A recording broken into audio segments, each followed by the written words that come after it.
Good morning, Little Falls. Good morning, Morrison County. Good morning, everyone. This is Robin Hensel filming this event, Camp Ripley's largest biannual recruitment retention day.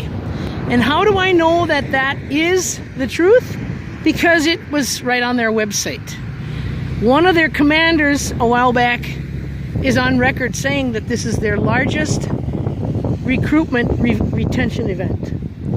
They have invited the public to come in here. They're honoring Korean veterans at 1 o'clock. Colonel Sansaver is retiring this year, so they are honoring him. And there's going to be a change in commanders during this ceremony sometime. I don't know exactly what time that's at. I'm just going to show you some of what's out here.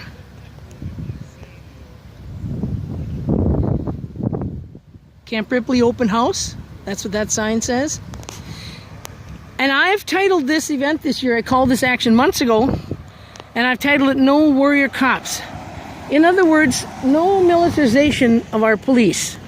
Because it is that militarization that's causing our law enforcement to use tactics that are harming our own citizens that they are learning while they train inside the front gates of this facility. Camp Ripley is indeed the largest military live fire exercise military bombing facility in the entire Midwest.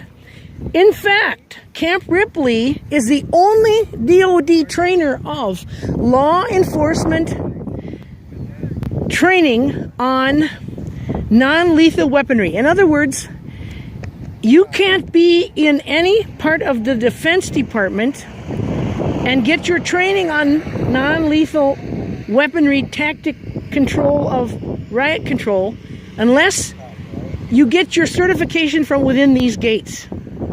At least that was the case back in 2013. The trainers have to come through this facility. So the majority of our cops, our Homeland Security, Hennepin County law enforcement, Minneapolis Police Department, Stearns County Law Enforcement, St. Cloud Police Department, Little Falls Police Department, Morrison County Sheriff's Department, our state troopers, our state patrol, Minnesota State troopers, train on the same techniques that our military soldiers train on within these gates. That's disturbing.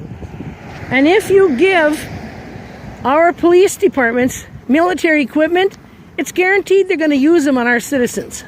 That's the reason they've been given to them. And that's exactly what has happened. LRADs, Bearcats, all kinds of so-called non-lethal weaponry has already been used on people that were protesting peacefully.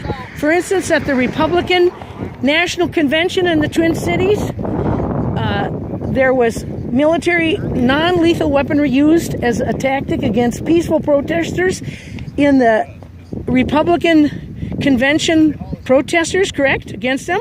Yep. And this is ColeenRowley, former FBI, and maybe you want to say a few words about what's important, why did you come here today, and talk a little bit about what I just was sharing with the viewers here was, because this is going to go on YouTube later today, that the militarization of our law enforcement is a bad thing.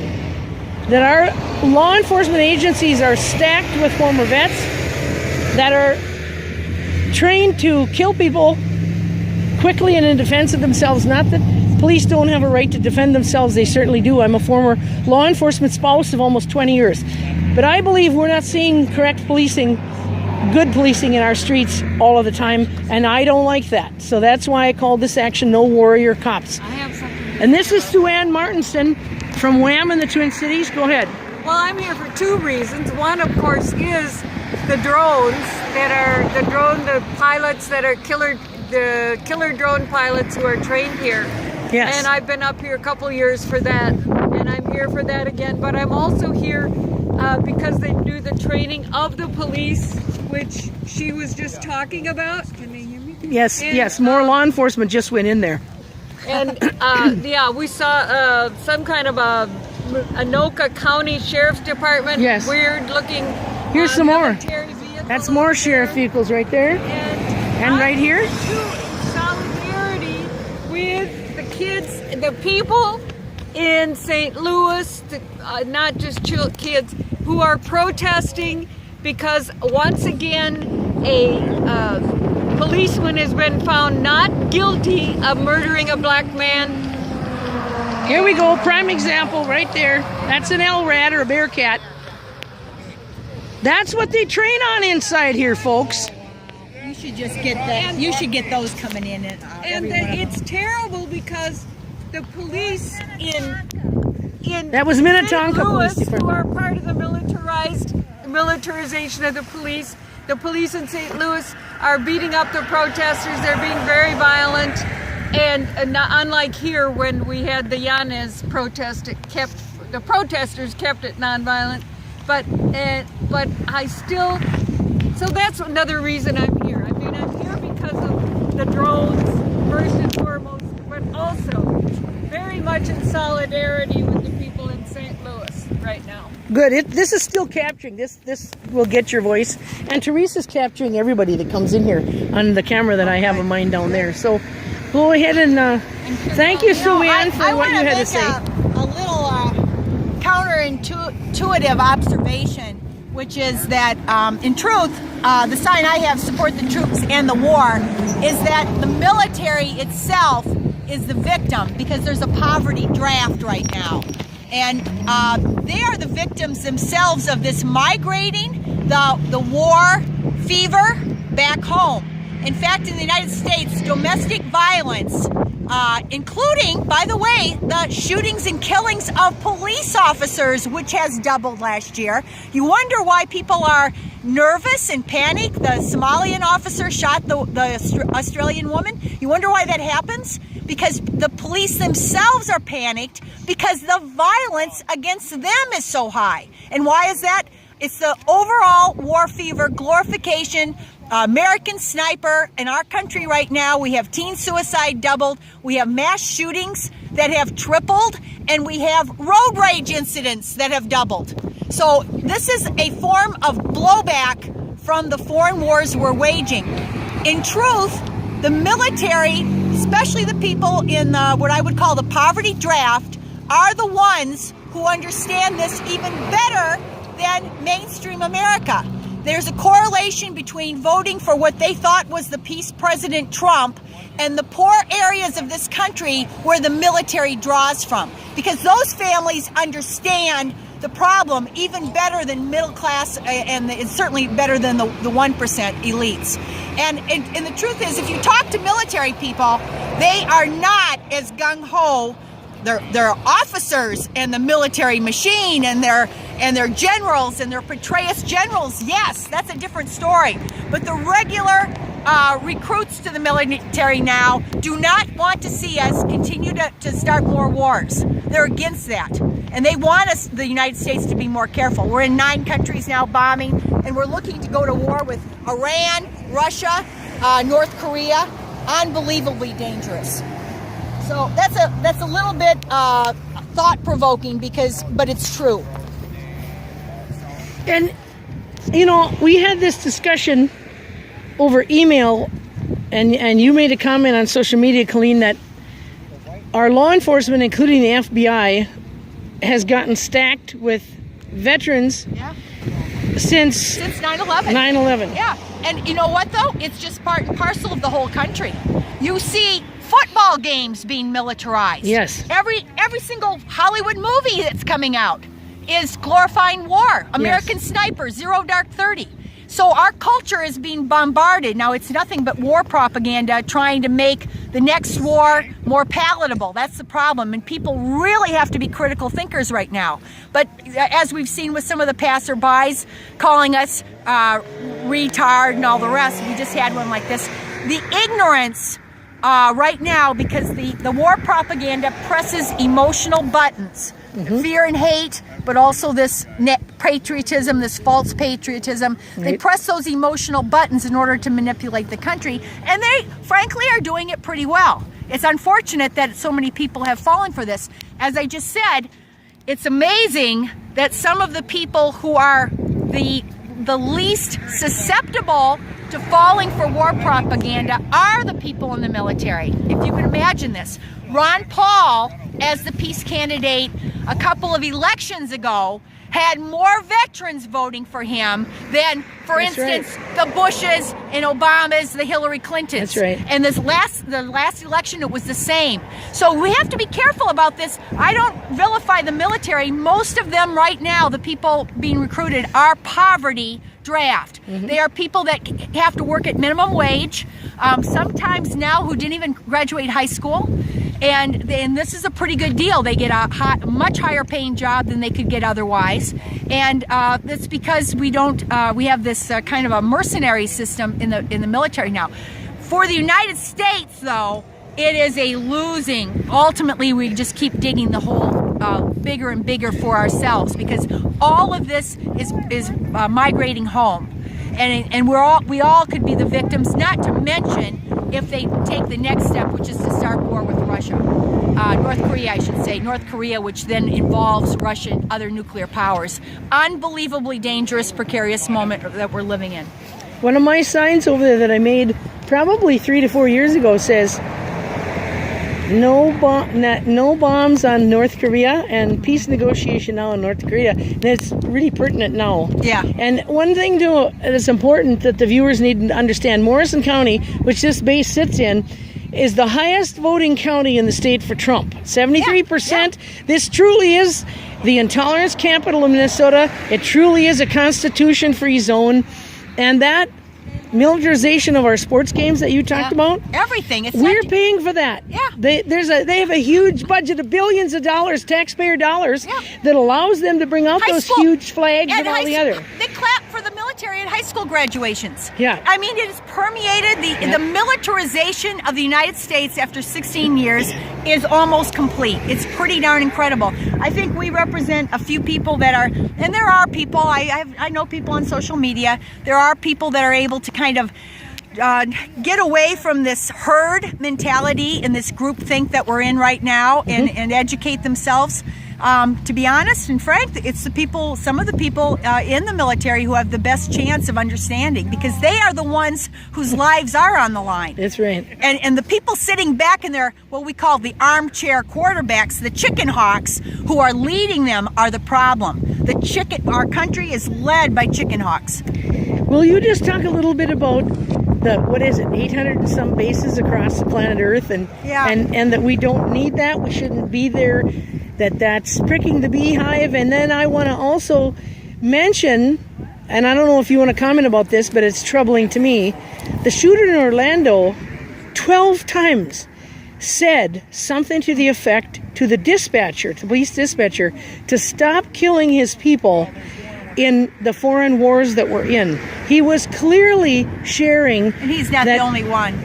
He's not the only one. They've done studies. Robert Pape in Chicago, professor, PhDs have done studies.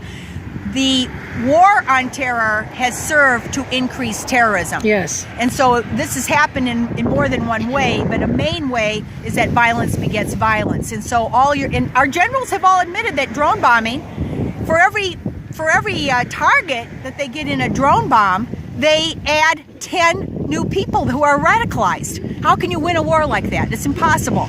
So they know that's impossible, but yet they continue. It's like in the wading through the deep muddy, and they're so far along that they can't turn back. And so they just continue to do the same, repeat the insanity. And it's very sad for the rest of us, I think, that we are it's very hard to make a dent in the war machine at this point, because it has gotten so bad. But yes, we've increased terrorism, not only by the use of drone bombing and everything else, which is very counterproductive, but in some cases we're still supporting ISIS. In Syria, for instance, our government was helping fund and support the terrorist groups, and that's not the only time. Same thing somewhat in Yemen.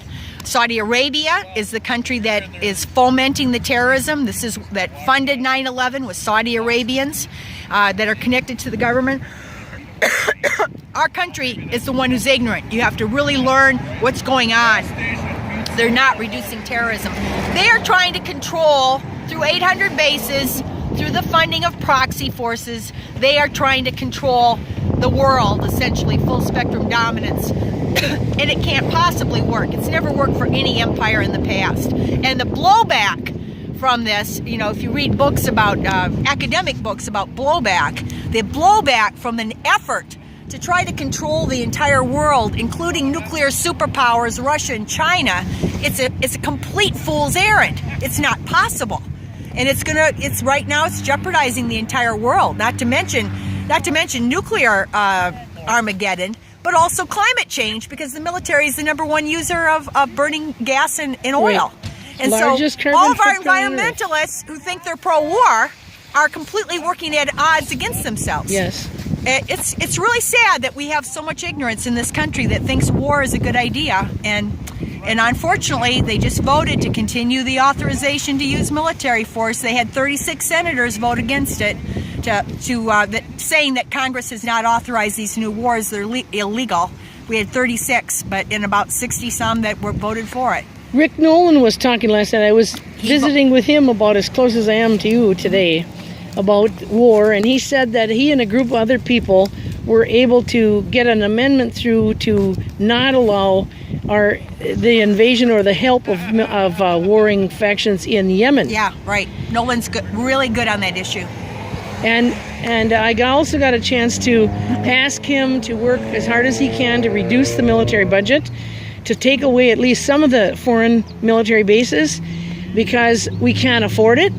And the wars are bankrupting us. The $6 trillion. The national debt is now going over 20 trillion. And, you know, the thing is now it's hollowed out. Our economy is totally hollowed out. The Social Security Fund has been spent.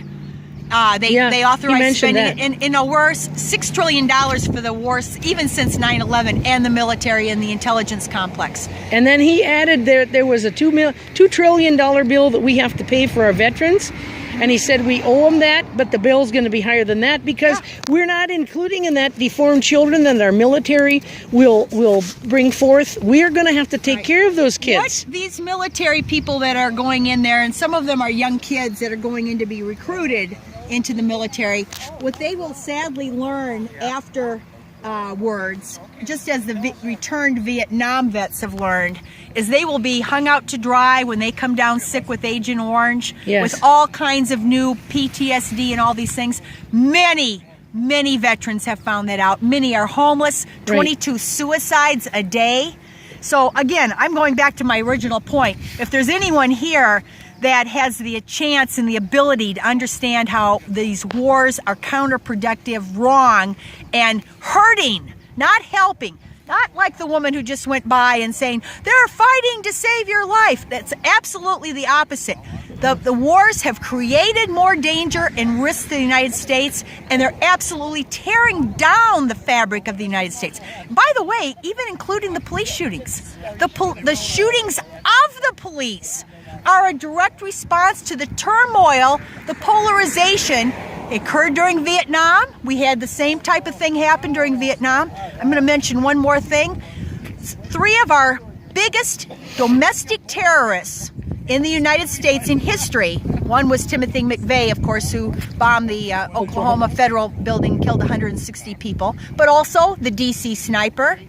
And there was another one who shot nurses in a hospital out west. All 3 were Gulf War I vets. So this blowback not only causes suicides, it also causes unhinged, serious mental illness, and it causes homicides and violence. Usually families are the first targets of this thing. The blowback, we could talk all day about this. But again, the military are in a position, and many return veterans do recognize this afterwards. But we really need to wake people up more, and we need less obliviousness on the part, again, of what I would call middle-class America. Because they're the ones who don't care, or in fact, many of them don't even know that the country is at war, because they don't care about our troops. Now, I have to say publicly that I'm disappointed that we don't have any representation here from the Black Lives Matter group or the Surge group in the Twin Cities or Communities United Against Police Brutality. I invited indirectly and directly some of those people to come. We need those people, and hopefully they're listening, to help.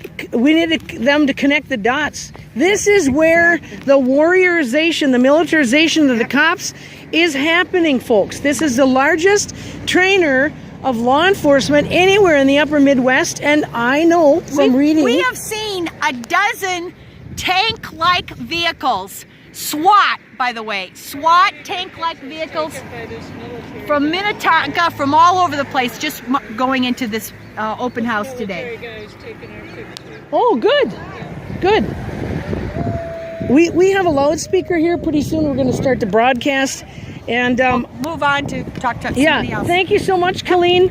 And again, this is the biggest recruitment retention event trying to keep the impoverished youth from the Morrison County area. Can I get in the picture there behind? Yep, I'm filming here live. Well, I know, but don't block the sign, please. Oh, okay. If you got behind, that would be... Oh, stand behind there. Okay, here I go behind. Sue-Ann is taking an important picture. And I'll get this video of her while she's taking my picture. Look who else is taking our picture. Yeah. Where? Oh, yeah, I see that. That soldier over there. He was taking our picture, and that's great because hopefully he'll share it that we're out here. Well, maybe before the day's over, we can try to get a group picture. Oh, he just gave us the thumbs up. Thank you. Thank you. Support the troops. Thank you. We want you safe. I Sincerely want you guys safe. We want you out of harm's way now. I'm from a military family. I'm here. Did you? He gave us the thumbs You up. might interview That's what I just Penny said. You'd about be the surprised. Right quilt. now, the pro-war people are and it's amazing. The pro-war people are your suburbans, white middle-class Americans are the pro-war. There's a whole bunch of soldiers over there. Your NPR listeners are your pro-war people. Even your Democracy Now! Listeners, a lot of them have turned pro-war. It's this very weird, after 16 years. Like everyone has done everything to criticize Trump until he bombed. Yes! And then all of a sudden he goes... I'll come right back. I want the viewers to see. I don't have a way to get this up in the air right now, but I made this banner. No, because it's too windy, but I want the viewers to see this. I painted this in my backyard. I'm a professional artist, and I did this because the shadow drones that they train on within the base here are lethal. They carry bombs. They have been since 2013. They're being used not only as reconnaissance, but they're bombing people in foreign nations with the same shadow drones that they train on here in Camp Ripley. And they say their big slogan in here is the warrior's choice. Well, you know what? Shadow drones are the armed and lethal warrior's choice for bombing in places like Afghanistan, Iraq. Those soldiers are still over there, by the way, and they very much support what we're standing for. That soldier gave us a thumbs up, and I bet you they're all in support of us over there. That's interesting. I wonder if they'll go back in the base. We have a loudspeaker system, and we're going to start using it. We want the soldiers within this base to hear the fact that we want them home. We want them out of harm's way. We support them, but not for doing the things that they're being ordered to do. And that is at least part of why we're out here. We want to stop the No Warrior Cops. And I'm going to get around here and show you some other signs.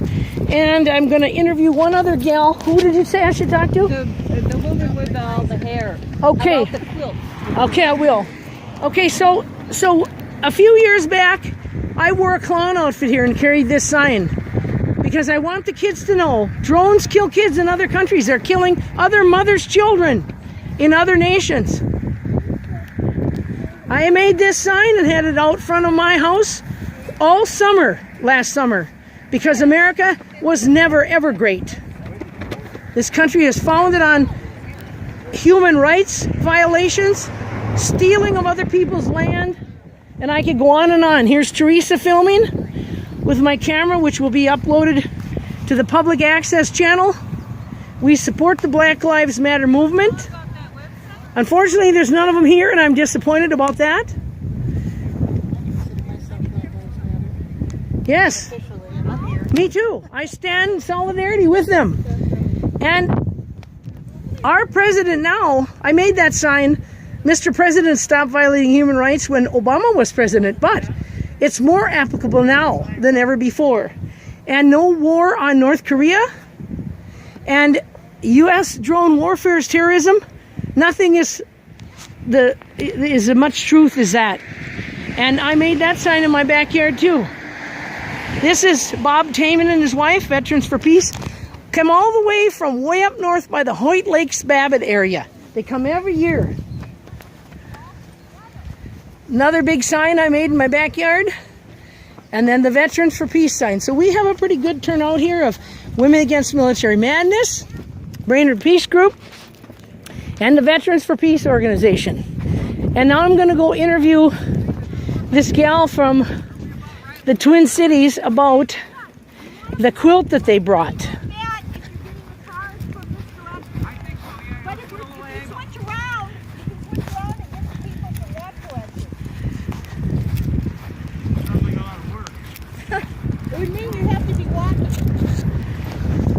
Can I get an interview from you? I'm filming right now about this quilt. They told me to come and talk to you, and this is terribly important. I'm going to get some close-up shots while you talk.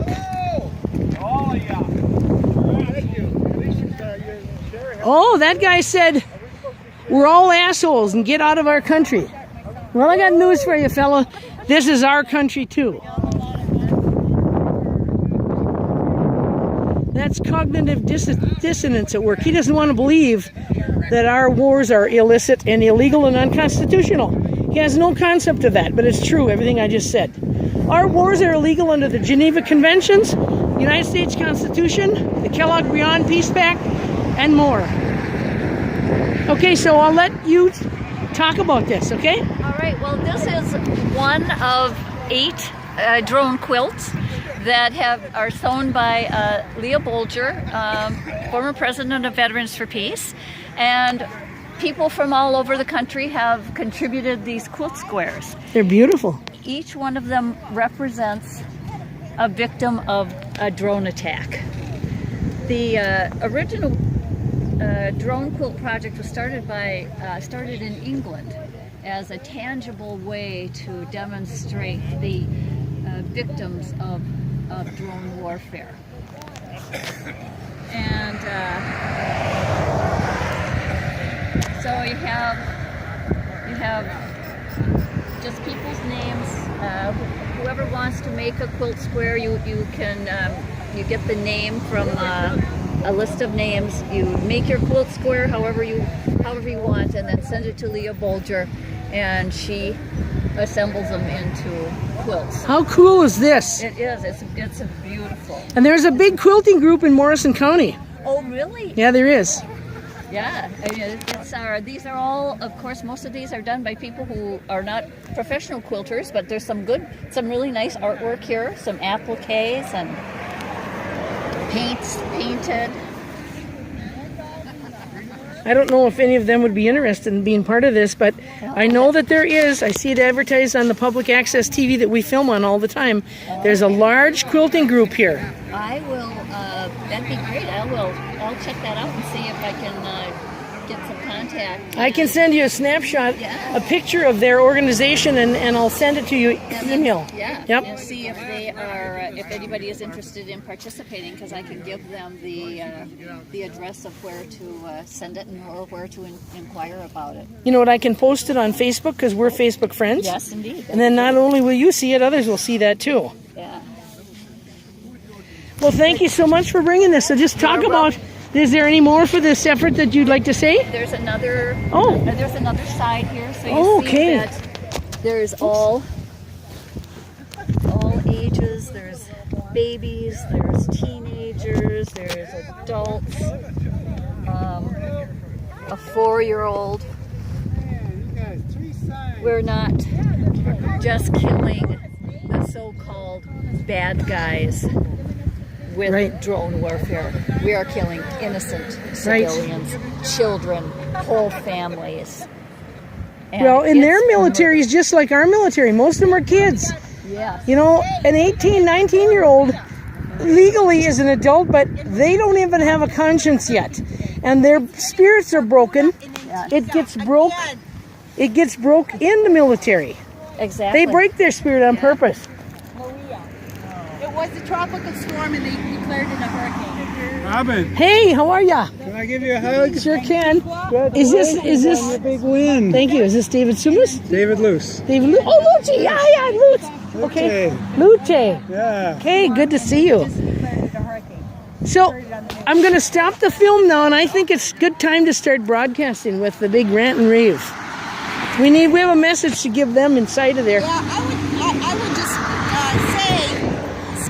think about a message that can reach them instead of being instead of being overly critical. It's more important because you would be surprised how many of the people are in the military because this is a good job and they didn't have much other chance. It's a poverty draft. You have to remember that. And so the people now the sheriffs and the SWAT people are going in. They're also opportunistic because this is the way they get all this big money for their department. Right.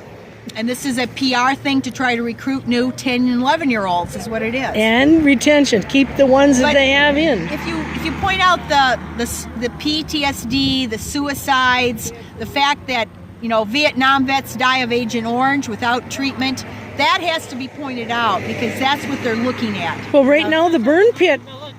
The burn pits. The burn pit inhalation, the military isn't believing you can't really prove that you got sick from the burn pits. And so we have a whole slew of people. Got cancer from a burn pit. Right. We got a whole slew of our soldiers who aren't going to get any help from the military. They were in for all those years and got poisoned because of their military service. And now they aren't going to get help. And think about Biden, a good example. Biden, pro-war, votes for all these things, gives speeches. His own son dies, and what? His mind says it can't have been because he was exposed to toxic substances. It can't have been. Right. Because why?